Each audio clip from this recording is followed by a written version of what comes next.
Hamilton Tiger Cats lose 12-6 to the Ottawa Redblacks at Tim Hortons Field on Saturday. Steve Milton and I still in the press box after the game. It's nice and warm in here with no wind. Yeah, nobody's going to be calling us awful names like went on out there on the field all day.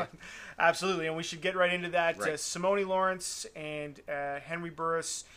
Simone hit Henry Burris low in the first quarter of this game. Henry Burris took exception to that. He was already injured, don't forget, and he'd been hit low last week. Right. So he was also feeling that. Henry Burris went after Simone Lawrence in a halftime interview, and then again after the game.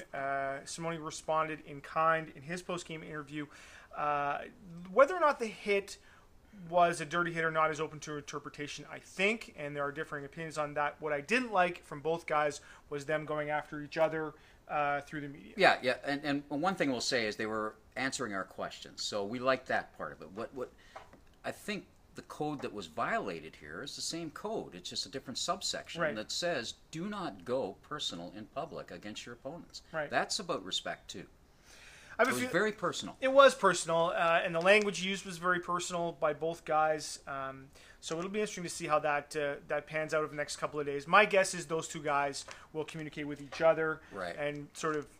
Something will work out that way. They're both pretty good. I mean, we like them both, right? And they were former teammates, right? Yeah. Burris was here in 2013 when Lawrence's first year. Both big personalities, both sunny personalities when you look at it. And emotional guys, right? And so I think that's a heat of the moment thing. And this was a high emotion game from start to finish. But it's going to be part of this week. It's going to be one of the concerns of this week. And there are many concerns of this week, particularly on the Hamilton side of it. And I think one of them is quarterback. Well, Jeff Matthews, I got the numbers here. Steve will go over them really quickly. But Matthews, 20 of 35 for 160 yards, 2 picks, and a fumble.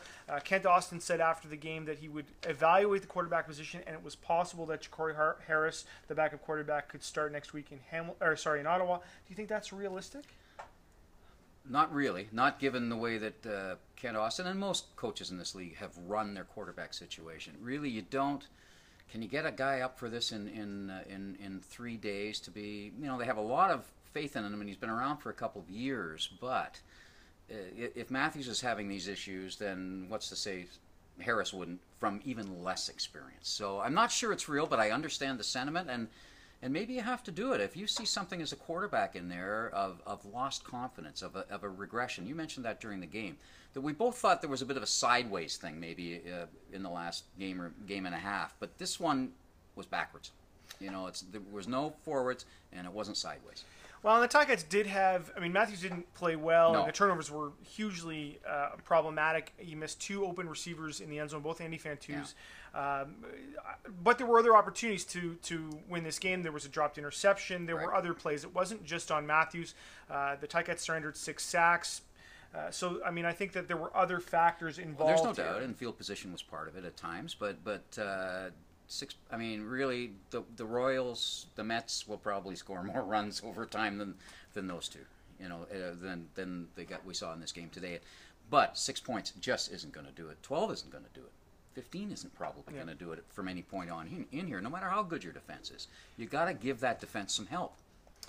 Kent Austin was also testy after this game, a little back and forth during our scrum. Mm-hmm. He didn't like the questions about going for it on third down late in this game, which my question was about whether or not that made sense given the fact they were in a 2-point total point series for first in the East, and turning the ball over at that point would have given Ottawa, you know, more points. When the emotions are a little lower, maybe we'll find out what that was about, because I found it pretty surprising. I think a lot of football people did too. There might be a reason in there, but right now it doesn't occur to me why you're going in that situation when it's essentially, as you say, a 2-game total point series. Right. You can't afford to gamble with any points. I mean, they got away with it, but that doesn't mean that it was necessarily the correct thing. So the Ticats now behind by 6 going into the second game in Ottawa on Saturday, which means they have to win the game by 6 points or more in order to win first place in the East Division. A win by Ottawa or a loss by less than 6 points gives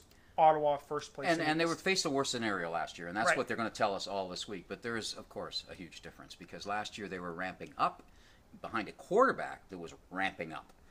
This year, you can't call this ramping up, what's gone on recently, and the quarterback's definitely not ramping up. I'm not saying they don't. I mean, really, this is a very good football team, the Tiger Cats. I mean, and the Ottawas are a good team too.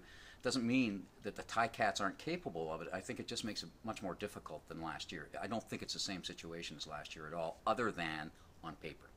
Make sure you check out Monday's Spectator for my game story and Steve's column, and 3 Down Nation for all the up-to-the-minute Ticat news and news from across the league. Things are getting interesting here in Hamilton. And ugly. So reporting from Tim Hortons Field with Steve Milton, I'm Drew Edwards.